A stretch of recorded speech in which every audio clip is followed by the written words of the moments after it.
It's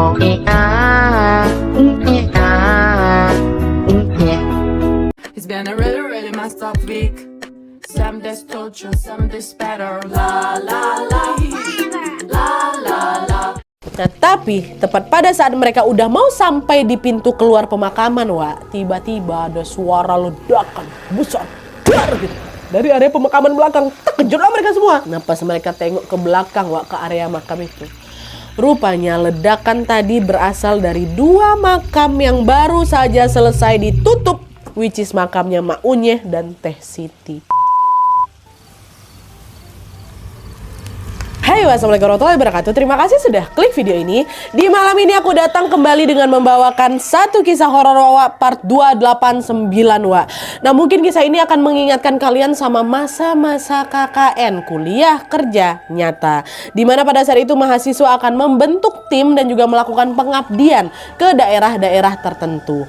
Tidak jarang kegiatan KKN ini bisa menorehkan cerita yang sangat membekas. Adalah itu cerita cinta lokasi, ya kan, cerita petualangan, bahkan hingga cerita mistis seperti yang dialami sama Wawak kita satu ini, Wak. Nah, jadi Wawak kita ini melakukan KKN di sebuah desa yang bisa dibilang lumayan terpelosok lah, Wak.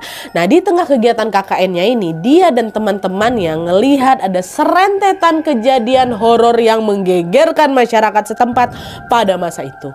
Nah, penasaran gimana kisah selengkapnya? Jadi tanpa berlama-lama kita langsung masuk aja ke ceritanya, ya. Check it out.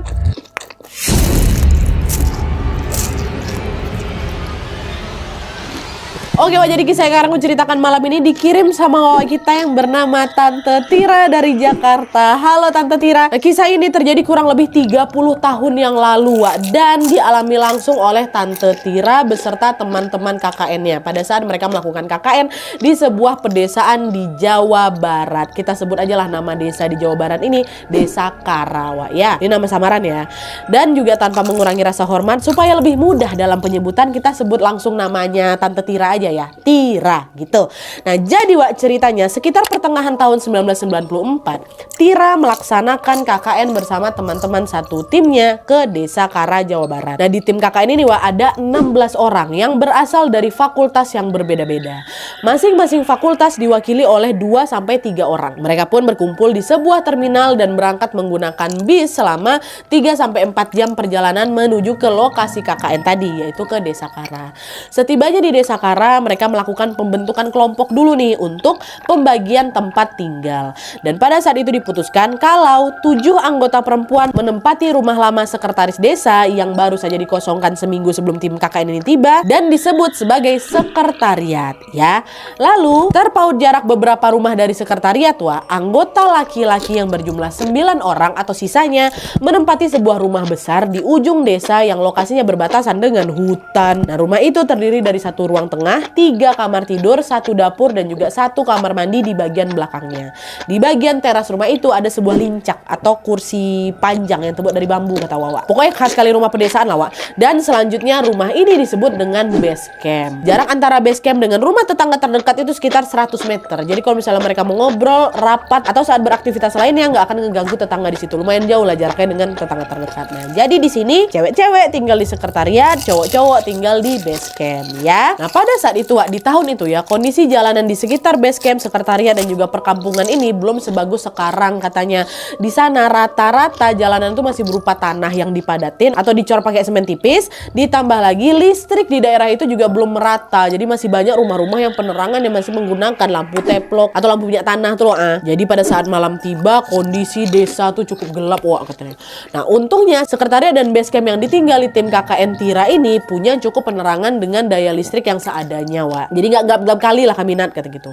Nah, dah lah tuh. Setelah membagi tempat tinggal, Wak, Tira dan teman-temannya pun tentu menyempatkan diri untuk beramah tamah dengan warga setempat. Barulah di keesokan harinya mereka memulai menjalankan proker atau program kerja sesuai dengan apa yang memang sudah mereka rencanakan sebelumnya. Nah, selama hampir 1 bulan di sana, Wak, kegiatan KKN di Desa Kara ini berjalan dengan aman dan lancar. Dan by the way, Wak, di tahun-tahun itu KKN itu memang lama. Ada yang sampai 2 bulan, 3 bulan, 6 bulan kayak gitu. Ini baru berjalan 1 bulan, lancar-lancar aja mereka. Program kerjaan berjalan dengan baik, tidak ada kendala atau gangguan-gangguan tertentu pada saat mereka berada di desa Kara ini. Misal pun ada masalah ya palingan cuma masalah persoalan remeh aja, nah dia macam agenda proker yang ngaret, kesalahpahaman kecil antar teman dan sebagainya lah. Pokoknya masih biasa aja lah gitu. Hingga tibalah pada suatu malam Tira dan teman-temannya digegerkan dengan sebuah peristiwa yang membekas sekali di ingatan kami sampai detik ini. Nat katanya. Gimana kita masuk ke peristiwa ya? Nah jadi pada suatu malam Tira ini lagi berada di base camp tempat cowok ya, bersama 10 teman-teman lainnya. Kita sebut aja namanya Reza, Miftah, Indra, Fajar, Gugun, Arif, Dika, Fitri, Hani dan juga Nina. Jadi total ada 11, sama si Wawa ada di base camp. 4 perempuan, 7 laki-laki. Terus 3 teman perempuan sisanya lagi izin balik ke rumahnya Terus 2 teman laki-lakinya sedang belanja bahan makanan di kota. Nah Tira dan 10 temannya ini pas lagi di base camp lagi melaksanakan rapat. Di rapat itu mereka mengevaluasi proker-proker yang sudah terlaksana dan juga membahas proker yang belum terlaksana. Pada saat itu mereka rapatnya di teras base camp dengan kondisi sudah mulai turun hujan. Dan makin lama hujannya makin lebat. Nah, nggak cuma hujan aja hujan itu juga sudah disertai gemuruh angin kencang dan sembaran petir. Akhirnya Tira sama kawan-kawannya memutuskan pindah ke ruang tengah. Gegara teras sudah mulai kena tempias tuh. Dah setelah mereka pindah ke ruang tengah, salah seorang teman laki-laki Tira yang bernama Miftah menawarkan diri untuk membuatkan kopi nih. Sekaligus juga dia mau pergi ke toilet, sama-sama di belakang ya kan. Weh kalian mau kopi nggak? Mau tolong ya gitu kan. Nah pergilah si Miftah nih ke belakang. Waktu ke belakang dia nggak bikin kopi dulu, dia ke toilet dulu, ke kamar mandi dulu, gara-gara ada kebelet kali. Nggak lama setelah si Miftah ini masuk kamar mandi, tiba-tiba dia dengar ada suara jeritan kencang kali dari luar base camp. Kayak gitu kan, terkejut si Miftah. Suara apa tuh? Dia pun mencoba mempertajam pendengarannya, tapi buang airnya belum kelar nih. Dia diam di kamar mandi. Suara apa tuh gitu kan? Tapi setelah jeritan yang pertama itu dia dengar, dia udah nggak dengar suara apa-apa lagi nih Cuma suara itu aja lah sekali. Abis itu sisanya dia dengar ya udah suara hujan, suara gemuruh petir kayak gitu kan. Nah waktu itu Miftah berasumsi, mungkin aku salah dengar kali ya. Nah dia lanjut lagi lah itu buang air kan. Dan setelah selesai, baru dia menuju ke dapur ngerebus air untuk bikinin kopi-kopi kawannya. Nah sambil menunggu airnya mendidih Miftah balik lagi ke ruang tengah nih. Pas nyampe di sana, kawan-kawannya nanya, mana kopinya? Tunggu dulu, air baru kumasak, belum mendidih, kata gitu. Dan di sini Miftah langsung kepikiran soal kejadian di kamar mandi. Dia langsung lah duduk ke rombongan, terus dia buka topik obrolan ini. Tadi kalian ada dengar suara orang ngejeret gak sih? Suara kayak perempuan atau mirip anak-anak gitu, kata si Miftah kayak gitu.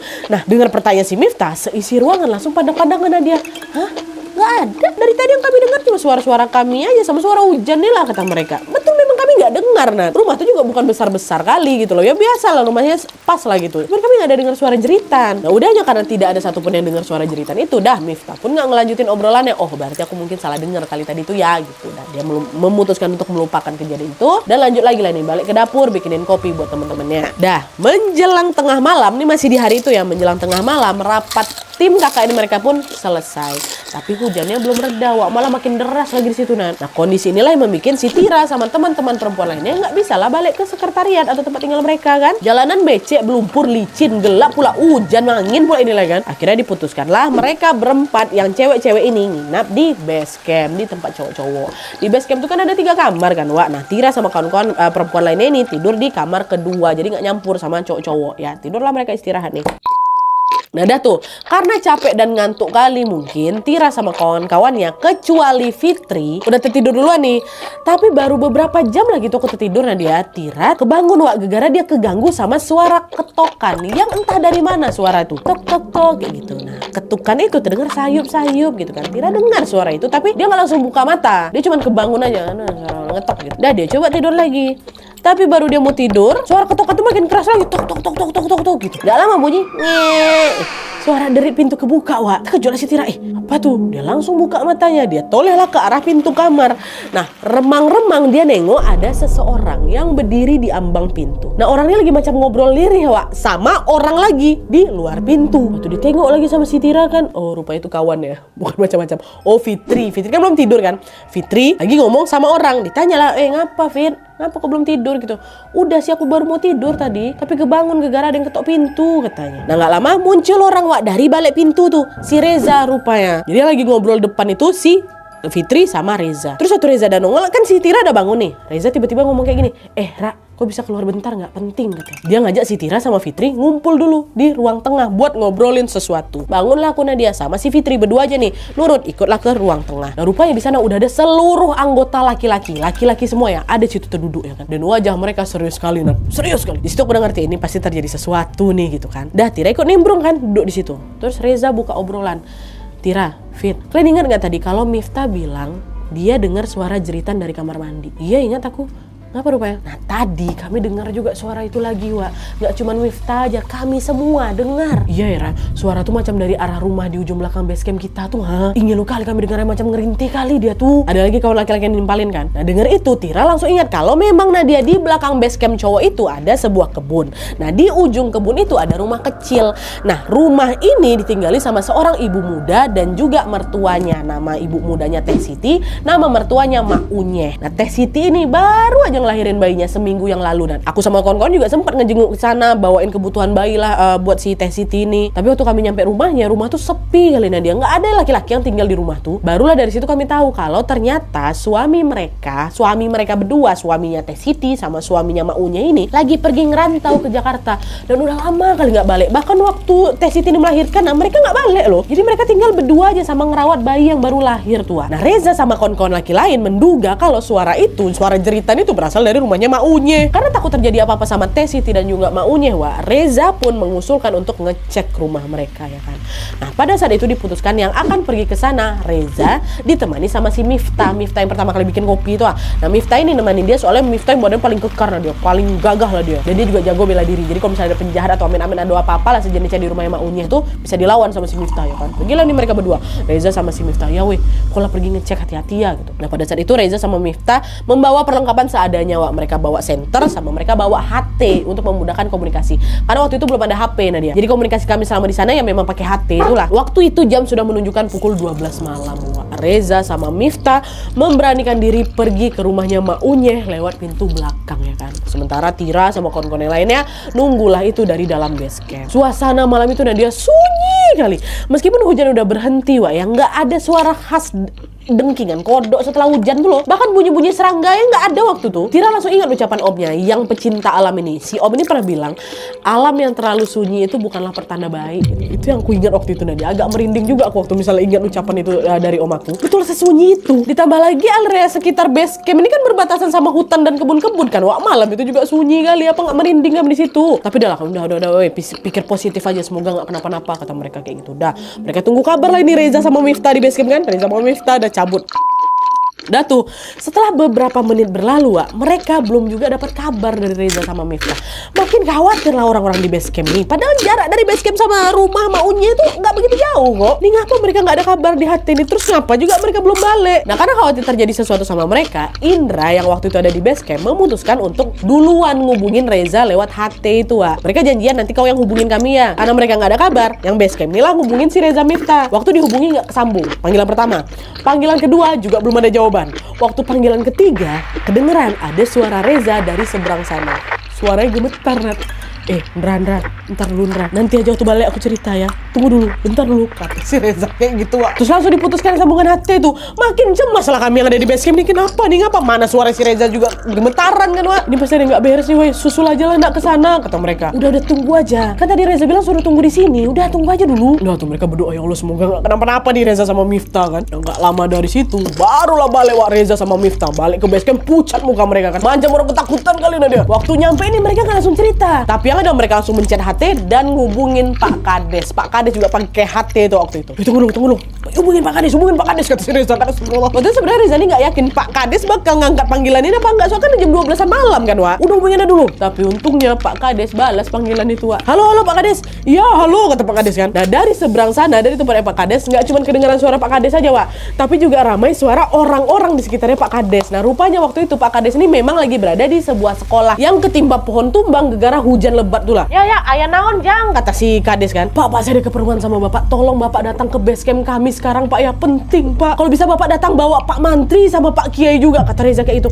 Emang naon jang? Udah pak, bapak kesini aja dulu, nanti aku cerita penting kali nih pak, kata. Oh iya ya baik-baik jang, tunggu bentar ya bapak, sekarang pergi ke base camp kalian, kata si pak ini Pak Kades. Nah dengar obrolan Reza sama Pak Kades, kami tuh makin penasaran lagi. Kau nemuin apa Reza? Miftah kenapa? Miftah adalah diam aja Dina. Apa kau harus datangin Pak Mantri sama Pak Kiai? Ha? Pak Mantri kan tenaga kesehatan puskesmas, Pak Kiai pemuka agama. Ngapa nih? Dua orang ini ngapa harus dibawa? Ngapa weh, cerita lah. Kami bawain air kan, minum dulu. Isi deh lawak baru. Si Reza sama Miftah mulai menceritakan apa yang mereka lihat di sana wak ya. Aduh ya Allah. Nah jadi waktu Reza sama Miftah pergi memeriksa rumahnya Mak Unye, kondisi di sekitar rumah tuh katanya gelap kali gitu. Gak ada penerangan sama sekali gitu loh, baik dari luar maupun dari dalam rumah ya kan. Nah waktu udah nyampe, mereka panggil lah kan Mak Unye sama Teh Siti. Assalamualaikum Mak Unye, Teh Siti. Gak ada jawaban dari dalam wak. Mereka ketok-ketok pintu juga gak ada yang nyaut dari dalam ya. Tapi ngapa nih? Kalaupun mereka ketidur kan harusnya kebangun lah sama suara ketokan pintu kami berulang-ulang kan. Panggilan kami juga berulang-ulang. Oh gak temen bangun orang ini. Apalagi mereka punya bayi yang biasanya pasti lebih peka sama suara sekitar ya kan. Maksudnya tuh kami ketok-ketok bangun nih, nangis nih bayinya, ini kok enggak, sebatas suara dengkuran ringan orang tidurnya nggak dengar kami, kata si Reza Miftah. Udah lah, karena nggak ada jawaban wak, Reza sama Miftah sepakat buat ngecek area samping rumahnya Mak Unye ini. Karena kondisi juga udah gelap kali, mereka berdua saling beriringan lah itu kan, menyalakan senter di sana. Nah dari samping rumah itu nampak ada jendela kayu wak, yang sedikit kebuka.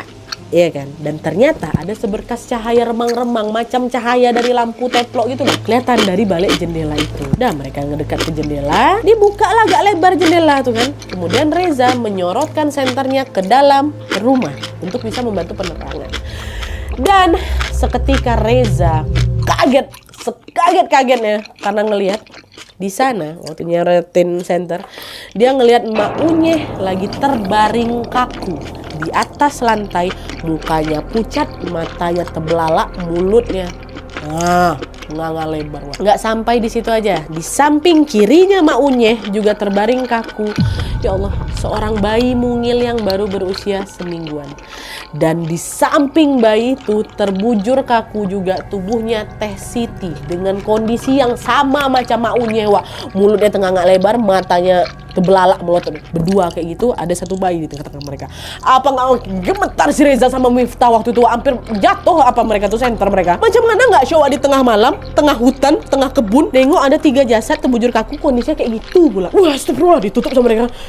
Apa yang ku tengok tuh, Kau tengok Miftah, tengok aku, kayak mana nih? Udah tenang dulu, balik base camp sekarang. Wah situ lawak. Mereka langsung balik base camp, langsung hubungin Pak Kades. Mereka nemuin ada 3 jasad di rumahnya Mak Unye. Dah tuh kan, beberapa saat setelah menghubungi Pak Kades menggunakan HT tadi, terdengar suara deru mobil memasuki pelatarannya base camp.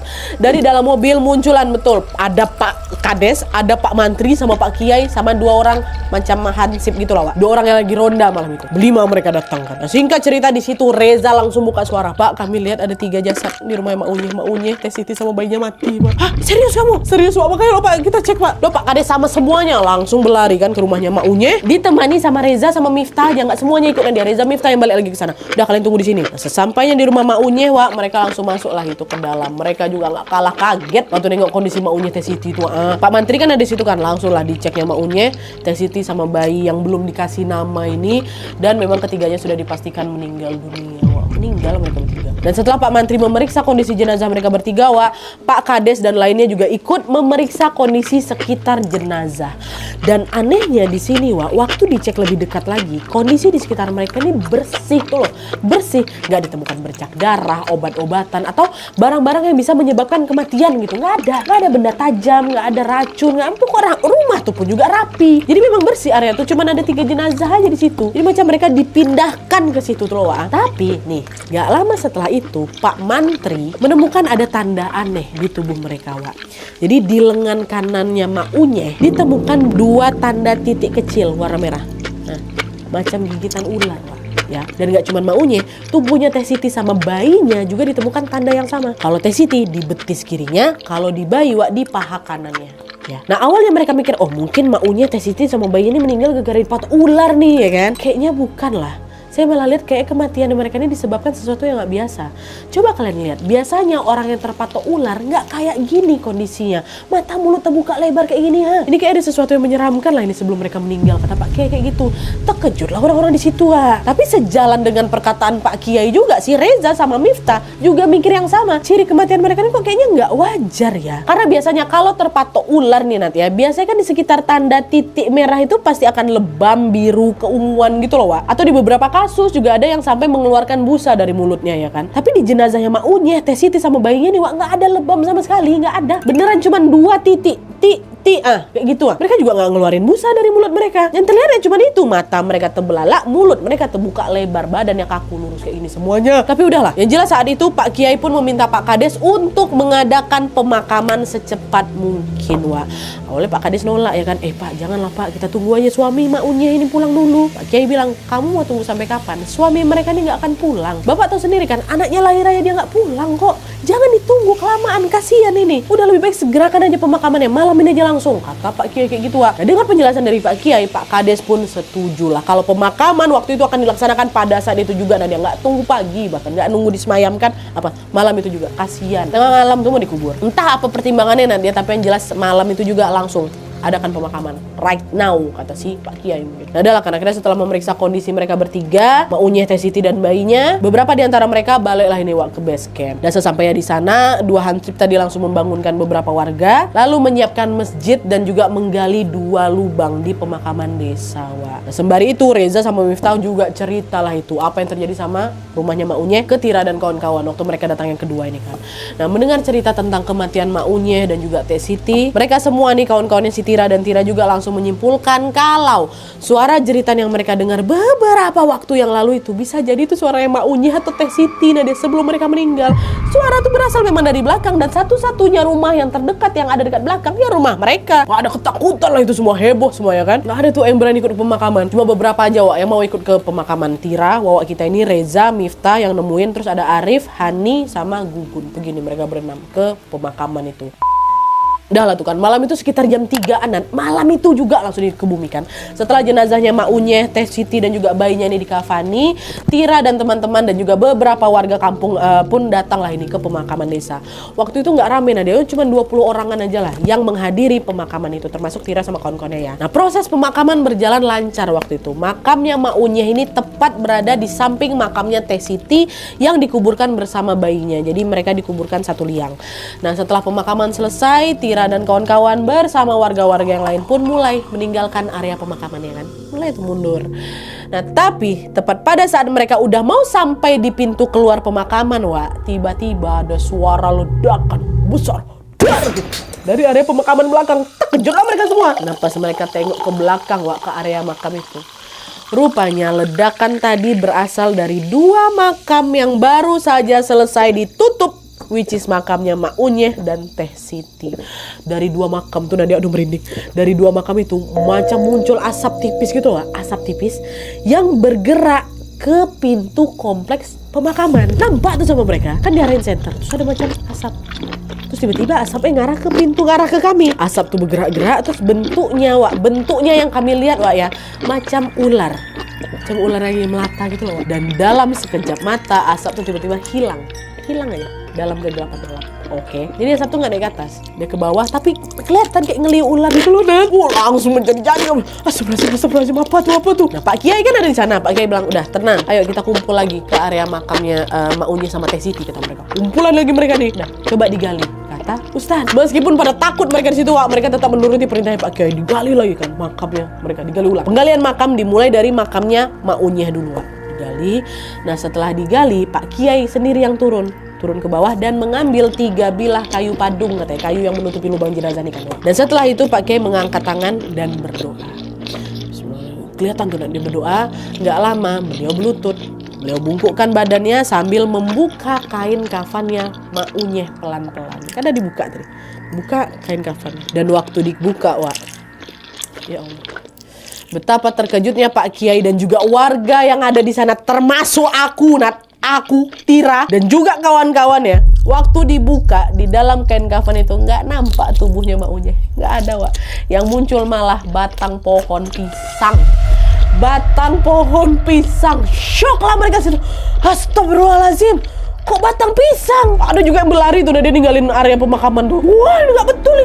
Baru mereka tinggal bentar. Pak Kiai cuma kasih isyarat tangan, tenang. Nah, Pak Kiai juga mengucap ya kan, dia doa lagi. Gak lama dia tutup kembali kain kafan Maunya, lalu minta orang untuk kembali menguburkan. Tenang, diam. Baca doa aja kata Pak Kiai. Udah, selanjutnya Pak Kiai beralih ke makamnya Teh Siti. Dan sama jenazah Teh Siti juga jadi batang pohon pisang. Apa nggak makin heran, makin takut kami di situ. Aku juga tengok dia batang pisang. Kok bisa jenazahnya Mak Unyeh sama Teh Siti berubah jadi batang pisang, ya Allah. Bayinya gimana? Waktu bayinya nggak dibuka sama Pak Kiai. Dan setelah Pak Kiai mengecek jenazah Teh Siti dan juga Mak Unyeh tadi, beliau meminta kembali penggali kubur untuk menutup kembali makam itu seperti semula. Tapi lagi-lagi Tira dikejutkan dengan kejadian tidak terduga, Wak. Pada saat itu dia dengar, si Tira pertama dengarnya, dia dengar ada derap langkah kuda dari arah belakang mereka. Ya kedengaran makin lama kok makin kencang gitu kan. Nah karena nggak yakin dengan apa yang dia dengar, Tira nolehlah ke arah Reza. Zah, kok dengar suara langkah kuda nggak, Wak? Iya, aku dengar, kata si Reza kayak gitu. Nah, seiring dengan suara langkah kuda itu, aura sekitar tuh makin gak enak lagi. Dan kami masih liatin orang balikin makam ya kan. Ya kok ada suara langkah kuda. Dan tepat pada saat si Tira berbisik sama si Reza, rupanya ada warga yang tiba-tiba teriak, Eta naon, katanya gitu. Sambil dia nunjuk ke arah pintu masuk pemakaman, Wak. Langsung lah nengok ke belakang lagi orang-orang kan.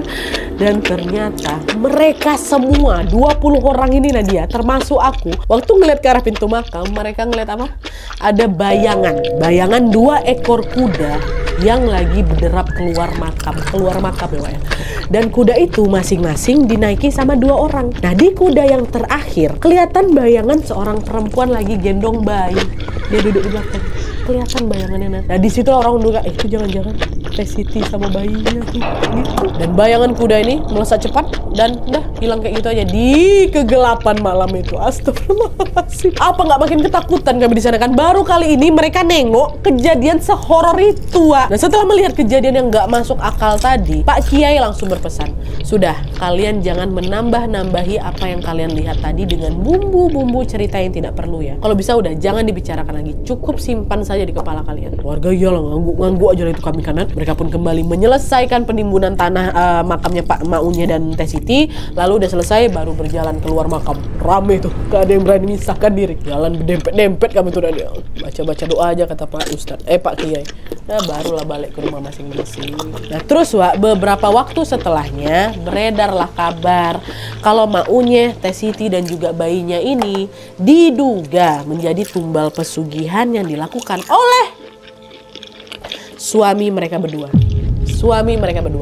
Dan setelah kematian Maunya sama Teh Siti, Wak, mereka berdua dia juga nggak pernah balik lagi muncul di desa Karatu. Nggak pernah balik. Entah mereka masih hidup atau udah meninggal, warga pun nggak ada yang tahu. Nah, rumah itu pun terbengkalai katanya kayak gitu. Jadi tumbal pesugihan 2 laki-laki ini. Wallahualam lah tapi ya, Wak ya. Oke, Wak, jadi itu tadi kisah horor yang dialami Wawak kita atau Tante Tira dan juga teman-teman KKN-nya. Meskipun udah lewat 30 tahun yang lalu, Nadia ya kejadian ini masih membekas sekali di ingatan Tante, kata. Bahkan di setiap reunian setelah kelulusan, mereka tidak luput buat ngebahas kejadian Maunya ini, Wak. Dan lagi-lagi dari kisah ini kita seolah diingatkan untuk selalu berhati-hati dimanapun kita berada. Dan pada saat ngeliat kejadian-kejadian mengerikan macam Tira dan teman-temannya yang nengok tragedi kematian Maunya sama Teh Siti, Wak, kita ini bisa menjadikannya sebagai pelajaran untuk senantiasa menjauhi praktek ilmu hitam termasuk pesugihan dan sejenisnya, karena hal itu hanya akan merugikan diri sendiri dan juga melukai orang-orang tersayang di sekitar kita. Nauzubillah min dzalik. Oke, Wak, jadi itu tadi kisahnya. Kalau misalnya kalian juga pengen berbagi kisah horor yang kalian alami, boleh langsung kirim aja ke email kisahhororwawa@gmail.com. Jangan lupa sertakan nomor WhatsApp sama Instagram kalian supaya nanti kami gampang kalau mau nanya-nanya. Oke, Wak, jadi sekian dulu videonya. Terima kasih banyak yang sudah menonton. Kalau kalian suka video ini, klik like-nya. Jangan lupa komen di bawah gede dan saran-saran untuk selanjutnya. Jangan lupa nyalain notifikasinya supaya kalian tahu kalau upload video baru. And as always, jangan lupa untuk klik tombol subscribe supaya kalian sama-sama tahu informasi menarik dan menegangkan dari channel aku. See you next video, Wak. Bye.